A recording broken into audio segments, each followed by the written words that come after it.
नमस्कार, मैं अंशिका सिंह। आप देख रहे हैं जनहितैषी। गुजरात में हुए देश के सबसे भयानक विमान हादसे ने पूरी दुनिया को हिलाकर रख दिया है। हादसे में अभी तक 274 लोगों की जान जा चुकी है। वहीं इस हादसे पर केंद्रीय नागरिक उड्डयन मंत्री राममोहन नायडू का बयान भी सामने आया है। नायडू ने विमान हादसे पर बड़ी जानकारी देते हुए साफ किया है कि इस भीषण हादसे की जांच कितने दिन में पूरी की जाएगी। दरअसल विमान का ब्लैक बॉक्स कब्जे में ले लिया गया है और यही वो जरिया है जिससे इस हादसे की सच्चाई दुनिया के सामने आ सकती है। तो चलिए आपको बताते हैं कि इस केंद्रीय मंत्री नायडू ने जांच को लेकर क्या समय सीमा तय की है, साथ ही हादसों को लेकर विमान कंपनियों को क्या निर्देश जारी किए हैं। अहमदाबाद में 12 जून को एयर इंडिया का बोइंग ड्रीमलाइनर विमान एक ऐसे हादसे का शिकार हुआ जिसके घाव सदियों तक जहन में जीवित रहेंगे। इस भीषण हादसे ने ना जाने कितने परिवारों से उनकी जिंदगी छीन ली है। हालात ये हैं कि हादसे के 3 दिन बाद भी शवों के डीएनए टेस्ट का काम जारी है। इस बीच इस हादसे पर केंद्रीय नागरिक उड्डयन मंत्री राममोहन नायडू का बयान सामने आया है। उन्होंने कहा कि हादसे की जांच के लिए हमने हाई लेवल कमेटी का गठन किया और ये कमेटी 90 दिनों यानी 3 महीने में अपनी रिपोर्ट सौंपेंगी। हादसे की जांच को लेकर उड्डयन मंत्री ने पूरी जानकारी दी है। उन्होंने बताया कि मंत्रालय की ओर से इस हादसे को गंभीरता से लिया गया है। हादसे की जांच के लिए AAIB के 5 मेंबर्स को दुर्घटना स्थल पर भेजा गया है, जिसको DG हेड कर रहे हैं। इसमें फॉरेंसिक और मेडिकल को भी जोड़ा गया है। नायडू ने बताया कि ब्लैक बॉक्स मिल गया है। ब्लैक बॉक्स से ही पता चलेगा कि क्रैश के दौरान हुआ क्या था। उन्होंने कहा कि हादसे में जान गंवाने वाले लोगों की कहानियों को देखना बहुत ही दुखद है। हमने एयर इंडिया को निर्देश दिया है कि वह यात्रियों के परिवारों को हर संभव सहायता करे। I would request that media also support the investigation.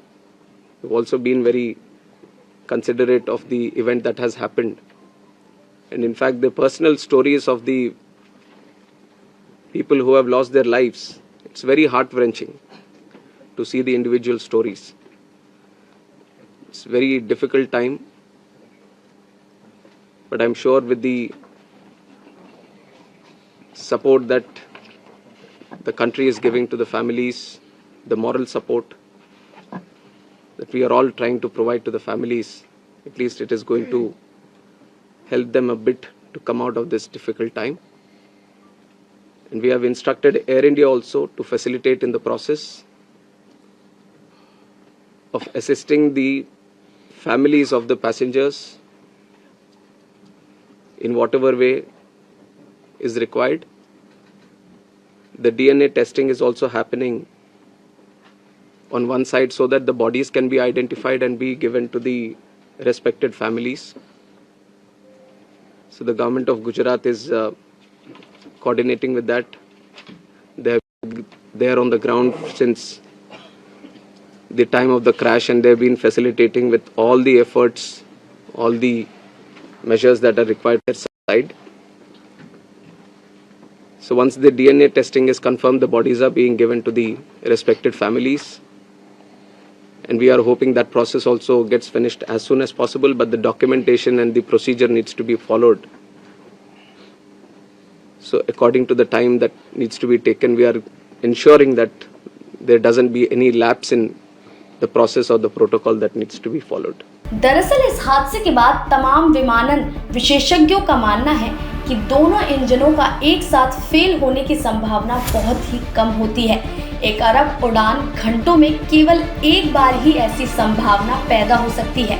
यही कारण है कि इस हादसे के बाद जांच एजेंसी पर भी काफी दबाव है। हालांकि नागरिक उड्डयन मंत्री साफ कर चुके हैं कि हमारे देश में सुरक्षा के बहुत सख्त मानक हैं।